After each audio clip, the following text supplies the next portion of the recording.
It's Monday, it's 7 o'clock. Obviously, it's time for Scotty and Motty. I'll try to get him interested out of his laptop when we've got time. I didn't mean to be ignorant the then. The viewing public here, over 9,000 people now, Jay, that have subscribed to the show. And you start by watching, what is that?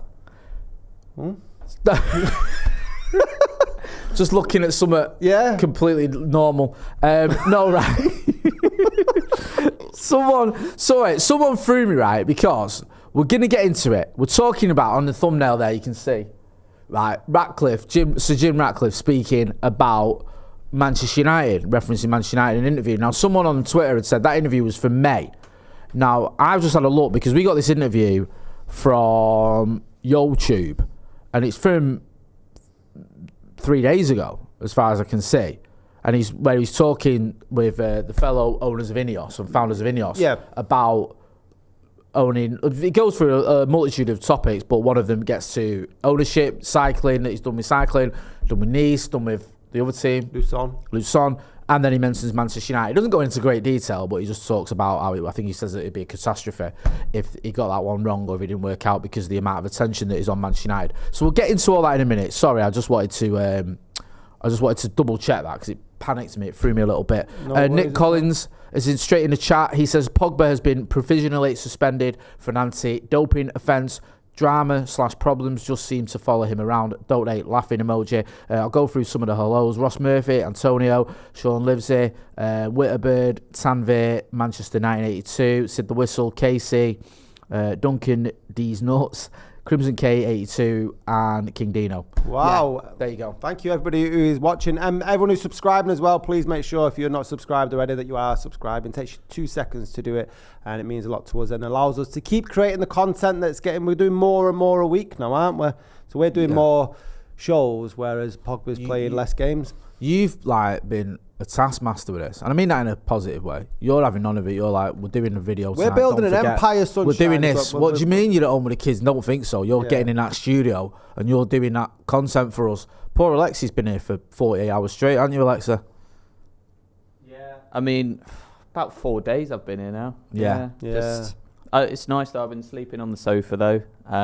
It's a bit of a nice comfy sofa. On the sofa, yeah, I know that feeling, bro. Trust me. Right, let's get into it then. What did you make of the Ratcliffe interview? It was for Ineos's YouTube channel, wasn't it? Ineos so is all like staged. That's your little gateway into Ratcliffe. I remember when we did a thing on Stretford Paddock where he did a live Q&A with Ineos or about Ineos, and we sort of did almost like a watch along for it because I was waiting for him to talk about United, and he got asked about United, and he said beige answers basically that you'd expect him to say, nothing too revelatory. What made me laugh about that though was it was about 18 months ago or a year ago, whenever it was, probably about a year ago, and everyone in the comments was like, we need Ratcliffe, Ratcliffe's our saviour, get Ratcliffe in, get Sir Jim, get rid of Glazers, get Sir Jim, and then it began to shift once Sheikh Jassim came on the scene, and everyone wanted Sheikh Jassim. Now we're in this sort of weird situation where it looks like there's a bit of an impasse. Are the Glazers going to sell? Some saying they will, some saying they won't.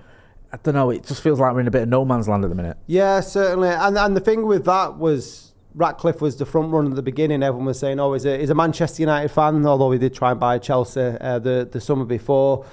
But then the actual deal that Ratcliffe's trying to do wouldn't get rid of the Glazers, would it? I think there's several deals. He's done like a multi-layered thing, hasn't he? So you can sell like 1, 2 or 3. I think there's one option where he would buy them out. I think take 69%, which is what they own. Then there's another option where he would buy them out to a certain degree. They'd stay around for a few more years, and then they'd have to sell him the rest of their shares.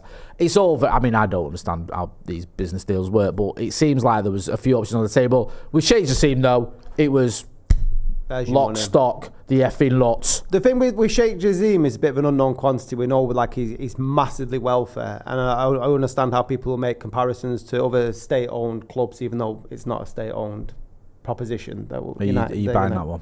I'll take it with the air quotes. You're not. I'm just. No, I don't. And then tell you what, it'd solve a lot of headaches if it was just him. And then the Sir Jim Ratcliffe. It's not been successful at the other two clubs. So you go off the evidence about how it's worked, and he makes reference to this that it's been a bit difficult when he was running Lucerne and Lucerne. Both of them have only won one game this season. And I think they've spent 150 million total between the two clubs and transfers. The situation at Nice has been a little bit of a merry-go-round in terms of the organisation upstairs with the director of football. They had Patrick Vieira there for a while, got rid of him, in and out managers. It doesn't bode well looking at them going towards having what would be the... I agree to a certain degree. I know what's coming next though. And that would be, or what some people would argue, I've heard this argument put forward, that you could say Qatar have underwhelmed at PSG with the way they've gone about things and the mismanagement that's probably gone on there in terms of wages. And yes, they've won the French league sort of 8 of the last 9 seasons, whatever, but when the amount of money they've spent and wasted and the wages some of these players are on, is that a bit of a bonfire, a bin fire there? Yeah. Because they spend, I think they spend, is it 17 times more than the nearest club to them or something? It's something ridiculous. I'm getting my figures wrong there. But it's like PSG spending is like there. And the next one is, you know, like that Moneyball thing. Why did you go to PSG? Because of who owns them? Qatar. Owns Sorry, them. No, the only reason I say that is, I know it's a lot of what about it, but I know I speak from experience when I've done these videos on Paddock and you go, Sir Jim at Nice has done A, B and C, and then the comments will come in, or some people will comment, what about what Qatar have done at PSG? Is there a correlation there? Can you say, well, because they've done that at PSG, it's going to that? I know, again, the other argument is, well, it's a different owner. Yeah. It's a different, the owner, the Khalifa, the lad who's in charge of PSG, has advised Sheikh Jassim, but he isn't going to be his guy. Yeah, it's different. Yeah. So there's lots of ifs and buts and maybes and lots of sort of different sides to this. But I don't think you can ignore what's going on in Nice because it has been a bit of a shambles. And I don't think you can ignore what's going on at PSG. What I would say is, from the sort of the PSG model, I just hope we avoid. I don't mind us going for big players. I love transfers, mate. I hope we get good players. What I don't want to see is what we've been doing the last few years is throwing massive contracts at players. Yes. That is my worry, because that is probably the biggest criticism you can have at PSG. They've given ridiculous contracts to some of these players like Neymar and Mbappe and players like that. And I get it, because they want the best players, and Donnarumma and Sergio Ramos and Lionel Messi and all these other players that they brought in that have probably been, in some cases, a little bit underwhelming for them. But they've given these huge deals. I don't want to see that model at United, where we go, oh, we can't get this player, he doesn't want to come, let's give him £2 million a week, then he'll come. No, but I think even if we had that model where we sort of go out and buy more Galacticos, it would be Galacticos of a standard, whereas we seem to have Galacticos of yesteryear. When United, our Galacticos are like the ones that should have, been put out to pasture. It was like that. What was that league that they used to have for the players that had retired from the Masters League? Masters League. That's what we had Masters Galacticos. It's a sad day, innit, when you reach that age. Is it 35, the Masters League? I don't want to reach that. Do you think that there's been comments like Gary Neville said he thinks the deal's still on the table, like it's still going to happen, and some of the reporting around that Sir Jim Ratcliffe presser was that neither him or Sheikh Jassim have been told that they're pulling off the table, and they haven't. Yeah. Glazers haven't made a statement. I don't know. So you know what you feel, right? Get involved in the comments in the chat. I get the impression that really no one knows anything. Ever. Like, well, in life, yeah. But when it comes to this, because we have had exclusive after exclusive after exclusive that has been contradictory. We have had exclusive. And they're making Sir Jim Ratcliffe set to take over at Manchester United. Exclusive. Sheikh Jassim set to take over at Manchester United. Already confirmed. Already set, deal's already been arranged. He'll take over in October. Okay. He's been spotted at Stretford Arndale. Yeah, that was true, that though. Oh, was it? Yeah. Yeah, he went to Timpson's for some new shoes. Oh, nice. And also, then you've had exclusive. They're not selling. It's like you keep getting these exclusives from different papers, and you think, are some of them just making it up? Are they just literally going, let's run this story, get a load of views and clicks and whatnot, and then we'll just run another one next week saying, oh, it's changed now. There's another bid, or the Glazers have changed their mind, because you could get away with that. Are you completely undermining our channel? Is that what you've just done? As I say on Stretford Paddock, our job is to report what's being reported. Right, I like that. We don't say we know. I mean, the Glazers, as well as making themselves look like idiots, are making us look like idiots. And we're quite capable of doing that. Do you know what, though? it's the way it works, isn't it? Because it is how it works. Like, I remember when it was Jadon Sancho and we just started shot for Paddock, and the amount of times I stood outside Old Trafford and said, deal agreed, terms agreed. It went on for 18 months, but that is what was being reported. Yeah. I was standing here saying, or standing up, Trafford going, the Mirror, the Express, the Mail, the Guardian, whoever have said this, and this is what you've got. You have got the Times have said that Sir Jim Ratcliffe is set to take over or is in pole position. Then you have got, well, not that we reference him, hashtag don't buy the Sun, but you have the Sun that broke that exclusive that the Glazers weren't going to sell, or sorry, that Sheikh Jassim was ready to take over.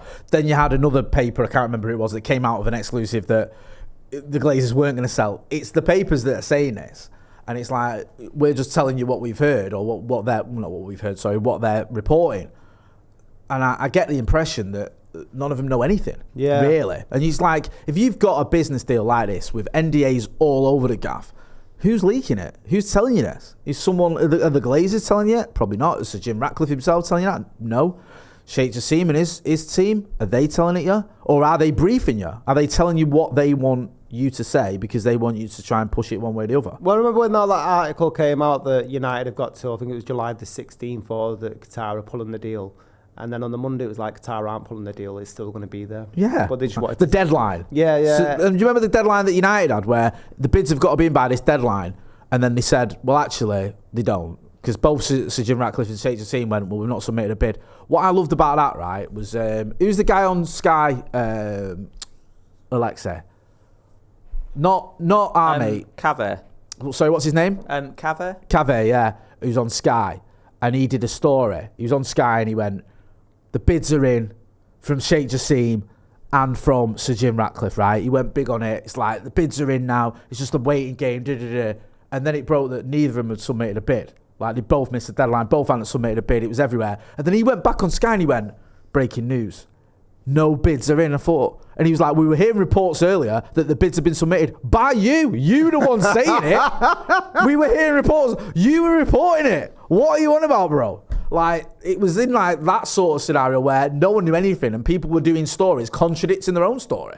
It was crazy. I've never seen anything like it. And I think the issue you've got is, because this is such a secretive deal where there's all these legal ramifications if anyone spills the beans, it's difficult to know who you can trust and who is going to tell someone something. It certainly is. Make sure you're subscribing and liking the video. Can you put a poll in, actually, Alexa, and see who people would rather have? We'll put Sheikh Jassim, Ratcliffe's, and if anyone's going to press the Glazers. I imagine any fans of fellow football clubs, of rival football clubs, will be right in there. What we're saying on the old comment front? On the comment, right, there's a few people talk about Jadon Sancho. Paul Jones says, is it confirmed Sancho is off? I've not seen anything. We'll get producer, we'll have a look in a minute. Crunch Talks today, weren't they? Crunch Talks. Have you ever had Crunch Talks? Yes. Really? Yes. How did it go? Several times. Yeah. Crunch Talks. Yeah, I think I've had it over the years as well. Probably, sorry. Right, okay. Probably the roof of Stretford and leaking, it says Jamie Stanley. I like that. Sam Z says Twix Talks. Nice. Abhinav Verma says, what is life anyways? Good question. Nick Quigley says, stop talking about PSG as it's different people that will be running it. So it's completely different. Right, okay. Okay, so we'll stop it then. Right, okay, we won't do that anymore. Thanks, Nick. Jace Parker says, evening Jay, evening Scotty, love the show, quality is per. Thanks Jace Parker, always good to see you in the comments. Make sure you're hitting that like button, right? There's only over 400 people watching. We haven't even got to 100 likes. What? That is a disgrace. It really is. Oh, sorry. Ryan Yanni says, Daily Star reporting Sancho set to leave in January. In the sort of pantheon of newspapers, where does the Daily Star rank when it comes to stories with you? It's probably like the fourth choice of newspaper that I'd wipe my bottom with if I was out of toilet paper. They do good front pages. They do funny stories on the front page. That is just like, they don't give a toss, did he, on the front. It's like Viz. Yeah. Remember Viz? They're just doing like proper jokey, like Boris Johnson's a moron, can't we all agree, and things like that. And you're like, yeah, hell yeah. Headline. Yeah. The Daily Star, I've just had a look at here, and this is by Jeremy Cross. Says, sorry, let me start again using actual words. Jadon Sancho expected to be sold by Man United in January after showdown talks with Ten Hag. Manchester United winger Jadon Sancho is poised to move on during the January transfer window after failing to settle his differences with Erik ten Hag in showdown talks. So they're saying the showdown talks or the crunch talks have left the situation where ten Hag is ready to sell him. Beyond repair, the relationship between the two of them. I think this is one of those where they don't know. Well, there's no quotes, is there? I think they knew that they were having a conversation today. Yeah. And they thought that they'd jump the gun just in case. Yeah, and then just go with that. Just go with it. And then if it does come out that they are going to sell him, then that they got the exclusive so on it. Here's anybody else saying the similar sort of situation? That other powerhouse of journalism, the Mirror, which is also Jeremy Cross. Yeah. What's going on here? Ben Husband's on that one, isn't he? Oh, yeah. Do you know him? Is he good? Never heard of him. All right. You said it like you knew him. No, I just read it though. I know, but when you say Ben Husband, he's a journalist you can set your watch to. Jadon Sancho will push to leave United in January after crisis talks with Erik ten Hag failed to reach a resolution. Tell you what, let's have a little look-see and see on Jadon Sancho's Twitter. Because he likes to tell people. It's still his pinned tweet. Interesting. But then again, you could argue his profile picture is still him and Erik ten Hag. Let me know in the comments in the chat, what do you think is going to happen? By the way, our poll, I mean, it's neck and neck. 85% want Sheikh Jassim, 86% want Sheikh Jassim. Any Glazer fans? No. What are the options here? Ratcliffe or Sheikh Jassim? Oh, he didn't put Glazer in there? No, I mean, no one's... Well, you never know. If you want the Glazers, put it in the comments. Nick Collins... who says, forgot to mention in my super chat earlier, if Pogba was found guilty, he faces a ban of up to 4 years. Chic game. Chic's such a good band, isn't it? Chic. Do you like Nile Rodgers? Yeah. Nile Rodgers is class, man. Class. As a fan of the Swiss club Ratcliffe owns, and it's been bad, great PR, but nothing in the sporting project. We don't even have a sporting director now. I feel your pain there, bro. Dan Oliver says, I genuinely think the Glazers are staying put. Tom Brady just invested in Birmingham City. You've got Wrexham, ALK Capital at Burnley. This idea that they'll do one just feels like wishful thinking. There was rumours, reports, whatever you want to call them, that the Glazers were going to stay till after the World Cup in America because they think that that's going to generate loads of interest in soccer, and then an American billionaire could come in with another offer as well. Oh, is that so? That's the idea, to put United on the shop window. The World Cup will heighten the brand. That was one of the reports. Do you not think, I mean, can we get any bigger in America? It's like the biggest football club in the world brand. Maybe on par, like maybe Real Madrid or Barcelona, but nobody else touches Manchester United. So I don't know how much more that will change. I think you can get bigger in America, definitely. You think? Yeah. Yeah, I think I went to some of the games over there. But the sport's getting bigger, isn't it? Despite what he said, like there was games where it wasn't that busy. Right. Okay. Do you know what I mean? Yeah. Like there was fans, a lot of fans there, but it was like say 3/4 full. I think the Dortmund game was about, I'd say 2/3, 3/4 full. Which you think, if United. I mean, I know it was in Vegas, so it's a bit different. But there's other games where you think, like the Arsenal game was rammed in New Jersey. Yeah. And I think the Real Madrid game in Houston was mad busy as well. But I think there's always the opportunity there. It could go bigger if the World Cup pops off there. Yeah. Do you think Sancho will stay or go after these crunch talks? If you're Ten Hag, right? Let's do a fictional. Yeah. If you're Ten Hag, Yeah. you said what you said in the presser, Said what you said. which wasn't that bad, I don't think. I agree with you, bro. Your employee, let's say Alexei, Yeah. has like spat his dummy out, put a little post out, This is like taking his shot out on imitating life. Yeah. This is him every week. on the socials, pinned it. Yeah. Yeah. Pinned And it. then you don't speak for a couple of weeks. Yeah. And he said, right, listen, me and you at Greg's. Me and you at Greg's outside now. Yeah. Because you know what he's like? He likes fighting, doesn't he? He does. That's how he'd sell Being it. the nutty gangster He's that a he fight. is. What has he said? What has he said last week? I'm a nutty geezer. A nutty geezer. A nutty He said geezer. he's a fighty man. As He's known. always got the Set of badging it. because he's got a Stone Island tattoo on his bicep. Yeah, that's it. You don't mess with Yeah. him. He's Cornwall's hardest export since. Is it Paul Pasta, Sykes? the Who's the pasta. guy from Cornwall? The pasta. Sorry, the pasta. And the former Stoke winger, Matthew Etherington. Wow. That's another, yeah. Hey, there Is you that all? go. Didn't you have Pirates down there as well? And Philip Schofield, actually. Shut up about that now. Yeah. Like, We different did show. the Schofield episode. Yeah. So how do you approach it? Is it a player you want to keep? Well, if it's Alexei, I'd move heaven and earth to keep him because he's a valuable member of the Stretford Paddock team. He's very good at his job and I get on very well with him. If I was Erik ten Hag and it was Jadon Sancho, I'd be getting rid. Really? 100%. I think the moment Jadon Sancho, or whoever it was, pressed send on that tweet was the end of his Manchester United career. Genuinely. He's on a par with Ronaldo's interview with... I don't think Erik ten Hag will have it. I think from Erik ten Hag's point of view, and do get involved in the comments in the chat, because I want to get into this. Erik ten Hag's point of view, Jadon Sancho, for whatever reason, wasn't able to perform for Manchester United at levels he wanted him to perform. So Erik ten Hag sent him to the Netherlands for 3 months to get better. Whether that is physically, mentally, whatever it was, to get in a place where he could play at the levels you need from a Manchester United player. He did that in the middle of a season where we'd already His debut season. Sorry? His debut season. Erik ten Hag's debut season, thank you. He did that at a time when we'd already had a World Cup in the middle of the season as well. And United were fighting on all these fronts. We're in the Europa League, we're in the League Cup, we're in the FA Cup, or the FA Cup's about to start, and you've got a league, it's not a title race, but you're in a fight for the top 4. He did that because he obviously thought long term this is going to benefit me because I'm going to get the best out of Jadon Sancho. Jadon Sancho comes back. His profile picture is a picture of him coming back, laughing on the touchline with Erik ten Hag, comes back into the team, does well for about 2 games. Yeah? Then his levels drop again. Not great, if we're being honest. Did Jadon Sancho play a big part towards the end of the season in helping us? I thought the game against Sevilla, he was terrible in the second leg when we got knocked out. I don't think he did much towards the end of the season, really. Little bits of moments, but nothing major. Season underwhelmed slightly in the sense that we lose the FA Cup final, do okay in the league, finishing 3rd. I don't think that's bad.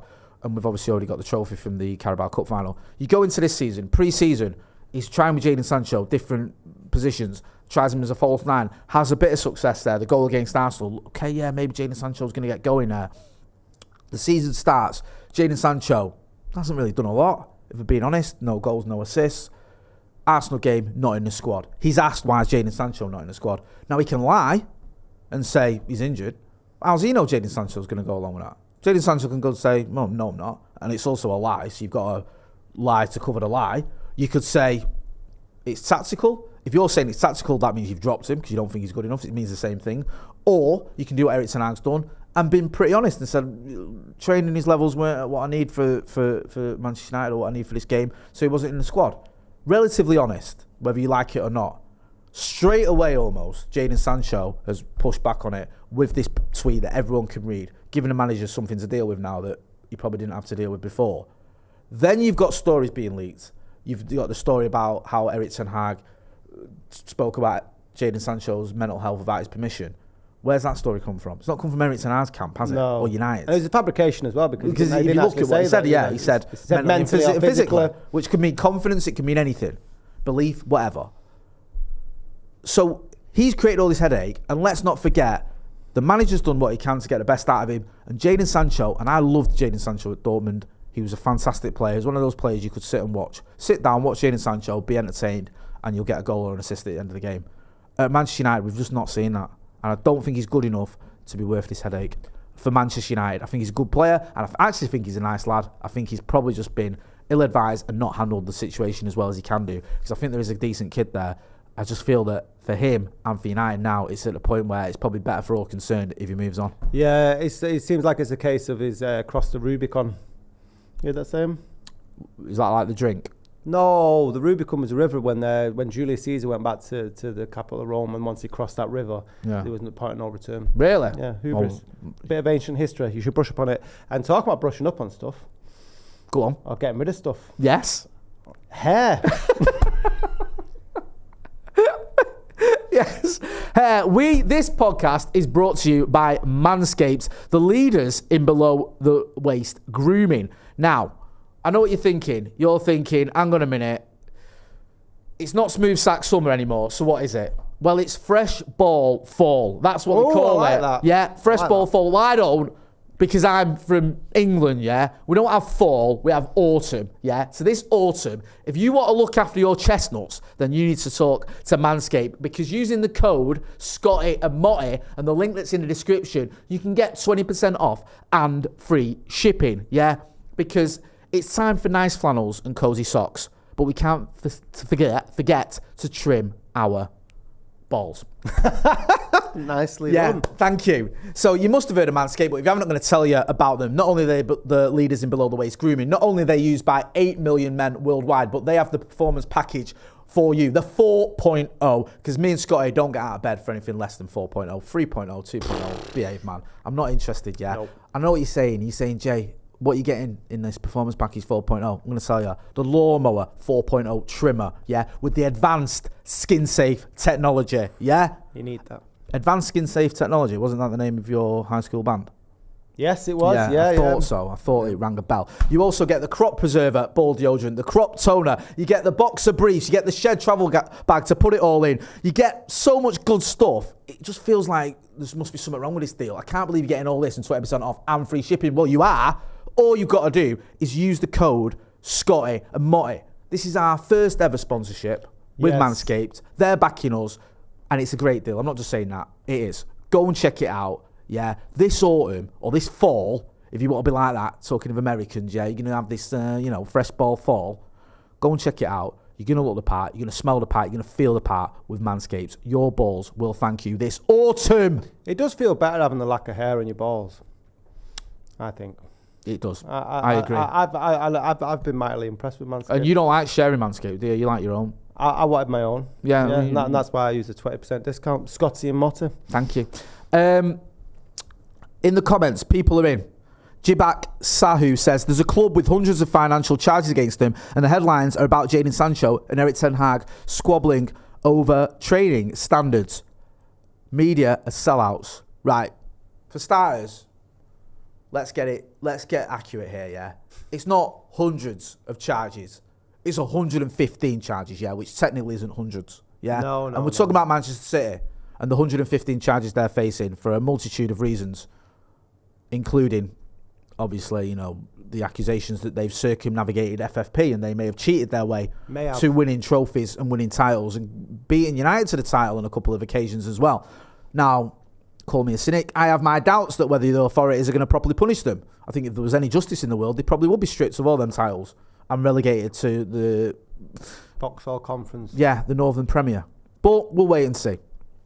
I think it's a compliment to Manchester United, and it's just evident how big we are as a club that makes more sort of headlines. Every time anything like City, FFP, the treble, whatever, Ten Hag and Sancho have a squabble, that's always the headlines. United will always sell more papers and more stories and get more clicks than Manchester City because they're a tin pot club. Well said. Accurate. Should we talk about Paul Pogba? Also, on the Manscaped front, there's a link in the chat as well. Go and check that out. Paul Pogba is in the headlines again. He's been suspended, I think. He's been provisionally suspended for doping. I've been accused of doping. I'll go to there's a Fabrizio Romano tweet. Juve midfielder Paul Pogba has now been provisionally suspended for anti-doping offence. I was nearly right then, what I said. Decision has been officially confirmed by Italy's National Anti-Doping Tribunal statement. So, and a clarification as to what is supposedly used? I think it's testosterone. Right, okay. It says here, this is also Romano 11 minutes ago. Juventus statement confirmed they've now received formal communication from the National Anti-Doping Tribunal on Paul Pogba's situation. Pogba has been suspended for anti-doping offence. The club will consider how to act on next steps.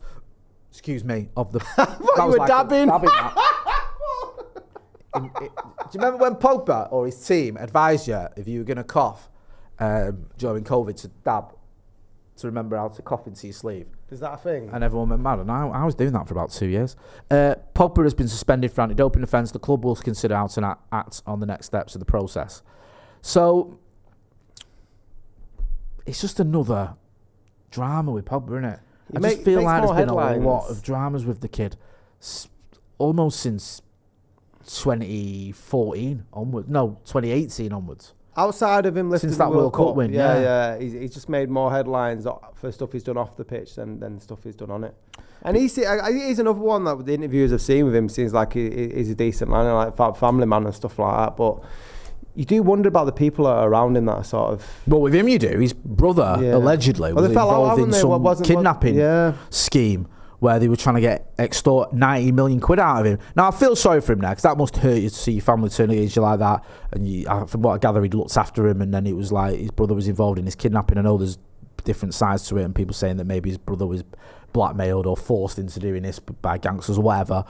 It's not great, whichever way you look at it. You've got this doping thing. He's barely played. I just want to go through quickly, Scotty, his injury record over the last sort of 5 years, or whatever it is, or 4 years, right? So this season already, I mean, we're barely into this season. We're in September, and we've had an international break. He's had 8 days off with muscle fatigue. He's had 34 days off during the sort of summer and the beginning of the season with an unknown injury. Last season, he had 37 days off with a hamstring injury. He also then had another 30 days off with tear in the abductor muscle. Then he had another 26 days off with a groin strain. Then he had another 79 days off with a thigh muscle strain. Then he had another 143 days off during that season. This is all last season, with a knee surgery. Then, as if you can think there's any time left in the season, well, there was, and he missed that as well, with a meniscal injury. I think this is what led to the knee surgery, for 49 days. So he basically missed almost all of last season. Before all that, the season before, he had a calf injury. This is when he's at United, where he missed 6 days. Then he had a hamstring injury, where he missed another 87 days, missing 20 games in total there. The season before that, he missed a total of, I think it was 17 games with a hamstring and an ankle injury. Missed some games for France with an ankle injury and a coronavirus. Obviously, these are injuries and illnesses, you can't help it. Before that, the season before that, he had 165 days off with ankle problems. Then another, whether it's the same injury or whatever, another 84 days off with ankle problems. That takes you back to September 2019. So he's missed so many games over the last 4 years. I'd love to see the sort of statistics against games played, ones that he's injured. Do you know what I mean? If there's a statistic of that, we've lost the. Telly, if you've got the remote, if you go to the wide Alexa. and sort the remote out, and we can. I think Alexei's about to turn the telly on. Do you think that he'll be remembered as a legend outside of France? As a footballing great? Very, very good question. Because I think with the ability of Paul Pogba, I think it's evident that what he can do when he's on his day, he is absolutely phenomenal. And I, like the majority of Manchester United fans that saw him in the youth team that was coming through with the likes of Ravel Morrison, was pinning a lot onto Paul Pogba coming through, because he was a player that we missed in that centre of the park, didn't we? We sort of expected him to be the next one, future United captain. And then when that all went sour with Ferguson and not giving him another contract and letting him go to Juventus the first time, it's just been sour grapes all the way through. He had a great World Cup, lifted the World Cup, but his domestic stuff, I know he's won a couple of trophies with Juventus, but even like Juventus fans that I know aren't like massively enamoured with him. Well, how do you feel about him as a United fan? I think it's a massive. It's almost tragic, really. I just think that so much promise and potential was left unfulfilled, and I always sort of like pinned a lot of hopes onto him, and I think all the talent's there, but it's that thing about application, isn't it? With the if we can find these players that were coming through the ranks, again, another woman like Ravel Morrison, and it's how much Manchester United actually have an impact with the, so we were talking about the pastoral care the other day. And like how they're having the players around them, how much they're sort of dumbfounded by agents and their sort of initiatives. Been having trouble with the TV. What do you make about Pogba, Alexa? Do you know what it is? When he left in such a kind of bad way and such under a big cloud. And I tried to defend him for a while, but I think when you kind of cross that line into just actively going against the club, like there was the thing with Leipzig. We were about to play Leipzig, I think, in the Champions League, and he just kind of released this statement saying he was going to leave the club or something and all that. And when you do stuff like that, you just can't stick around. And I don't want him to have a bad life, but I don't have that much sympathy for him, to be honest, because it's just not on, is it, what he's done? Well, I'd love to know what people's opinions are out there in terms of the Paul Pogba. If you do you have sympathy with him? Are you gutted that it didn't work out at Manchester United? Would he be seen as a footballing legend, not in a red shirt, but his career as a total? Because it looks like it's going to be coming towards the end with this latest sort of doping news and with the injury record and stuff. How long do you think, right? How long do you think he'll go on for, Pogba? Well, do you think like he might be getting to the stage where he's obviously had these issues with his family, he's had injury issues that we just sort of spoke about there. He's now got this potential ban. He's 30 years old. Now he could go on for another 5 or 6 years, but there might be part of him that's just thinking, am I, you know, can I keep going like this? My body's not sort of standing up to the wear and tear of football every week. He's barely played. I mean, I just wonder whether he's fallen out of love with the game if this continues. And was he ever in love with it though? Because you get these sort of players that I always think you can be obsessed with being the greatest football player on the planet, and that's your day in, day out, you want to be the best. But I never got that sort of sentiment with Paul Pogba, that Pogba was the sort of one that, you know, he lived it day in, day out compared to other sort of footballers. So I don't know actually how much he would be, you know, gutted they don't work out. Yeah, I mean, I know what you mean. It's one of those where he was a player that sort of, in some respects, when you saw him, you thought, oh yeah, there's someone that's loving it, he's enjoying it, he's there. But then there was a lot of times where he just didn't look happy, and he didn't look like he was sort of really, like almost like, I felt at United at times that he didn't really feel it at United. He didn't really feel it. Do you know what I mean? Like, do you think there was a lot of pressure? I think it was put on forced, Pogba? this whole prodigal son returns narrative. And let's not forget, Paul Pogba came from, was it Le Havre? They were annoyed when we got him from there. He was never a United sort of through and through person. As a kid who came from, like, obviously from Le Havre, we got him when he was like 16, whatever. He was there for a couple of years. Then he went to Juve. He could have stayed at United, didn't want to. Went to Juve, comes back from Juve with all this fanfare and he's most expensive midfielder ever, and he's the prodigal son returns and all this other stuff. Did all right. There was moments where he did really well, and there's other games where he just didn't turn up. And there was, you know, if you look at some of his appearances in finals, there was the Europa League final in 2017 where you think, yeah, he scores a goal, he has a good game. You look at the one against Villarreal where he was terrible. It was a shocking performance. You know, the FA Cup final, I don't think he covered himself in glory in 2018. So it's big games where you want your big players, and sometimes he didn't turn up for them. His injury record undermined him. And he just was always in sort of fits and starts. I remember one at the beginning of, I think it was 2 seasons ago, beginning of last season, he started in such good form. I think he'd got like 7 assists in his first 2 games. And then I think he got like 1 more assist the rest of the season or something stupid. It was just like it petered out when he was on course to break all these records. Yeah. And I just felt with Pogba, we never quite saw the best of him for whatever reason. And it was, it was a big disappointment. And I think a lot of it was down to it being overstated, how much he loved the club and how much he wanted to come back and how big a player he was going to be for us. Sometimes he didn't have the right players around him, and sometimes he just didn't turn up. No, and if rumours are to be told, is that he wanted the actual Real Madrid move initially, but Real Madrid couldn't afford him, and that's why he had to end up coming to Manchester United, because Juventus wanted to cash in on the situation with him. But I don't know. I think it's really sad when that hasn't worked out. There was a time when he was in the United shirt and I was quite bitter and pissed off about some of the comments that he was making, and that it didn't work out. And I think, again, that might have come down to the pressures that were put upon him by the club. And when I worked for United doing that, I actually wrote the line about the prodigal son in the season ticket sort of magazine. Yeah. Was that your opinion of it? Was that something? Yeah, because I imagine you were exactly the same, Jay. Because when we used to see like footage of him or watch him as a kid coming through the ranks, he looked like a fucking, you know, a man amongst kids, didn't he? Even at a young boy, you know, even when he was like 16, 17, it was miles better than the people like he was playing against. So the expectations levels were there, and it did feel very much like a prodigal son, but he never turned out that way.